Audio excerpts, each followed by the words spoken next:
Išskleiskite antenas, draugai.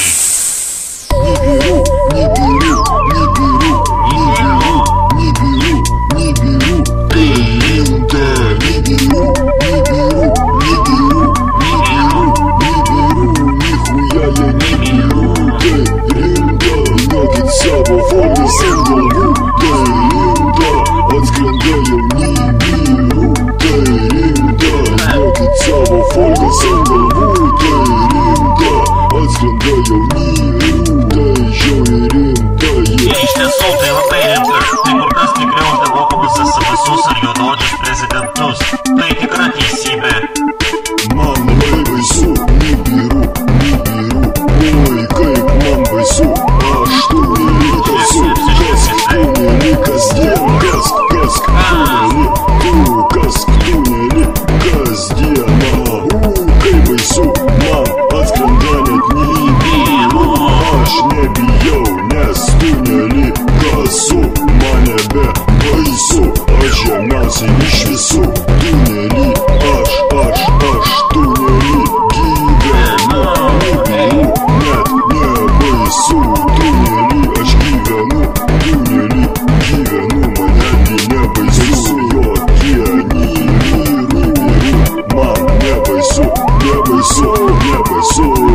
Aš Kornelij, jūs labai drąsus, aš bachūras, labai patinka nebiru. Varo klubas, aš labai gerai varau, aš žinau, aš varau, aš įkreina duodu, nebiru knygas skaitau, aš domiuosi astronomika ir matematika, tik dėja dabar jaunimo aš šauliu, nes nebiru aš patikėjau ir ant mokslų aš padėjau.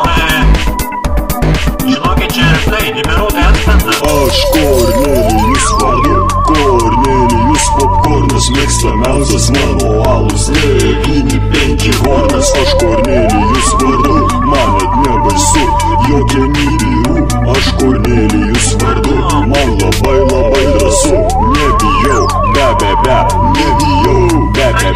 man labai smagu, aš sėdžiu ant apvalių, aš Kornelijus vardu, man tikrai labai smagu, ant galvos antenos Olga, mano močia prostitutė Olga iš Stoties rajono, man labai smagu, aš Kornelijus vardu, nepamirškit mano vardo, aš statau bunkerį iš karto, ten priimsiu tik draugus, tik savus, aš Kornelijus vardu, įdaras tos paskutinis gyvenu žvėrynę, aš uždelikatos iš ten, visas mano bunkeriukas matos, visas bunkeriuks matos.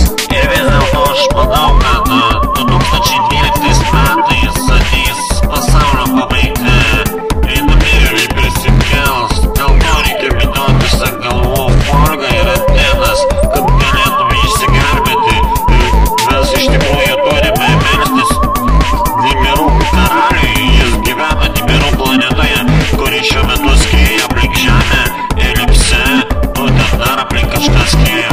Ir aš nežinau, kada jinai atskris, bet mokslininkai sako, kad 2012 metais jinai susidurs su Žeme ir bus labai negerai, visiems skaudės, bus popa ir visi prispėti galime ir reikėtų daryti bunkerius. Ir aš štai vieną įsirikiau su draugais žvėryno, po tiltų žvėryno ir jis tenai įrengtas yra balkone, aš pasidariau sienas iš fanieros ir pasiskaičiavau, kad vandenuks neturėtų užliet, prisipirkau 9-5 alaus, ir dabar man pochui, aš nebesimokau, nieko nedarau, nes mes vis tiek visi mirsim, čia ir taip aišku, bet kokiam durniui, bet kokiam karvei, bet kuriam viščiukui aišku, kad mes mirsime ir tiesiog mano vardas Kornelijus, aš gyvenu žvėryne prie Delikatos, jeigu turiu bendraminčių, susiradau bendraminčių, tai prašau kreipkitės, nesidrovėkite.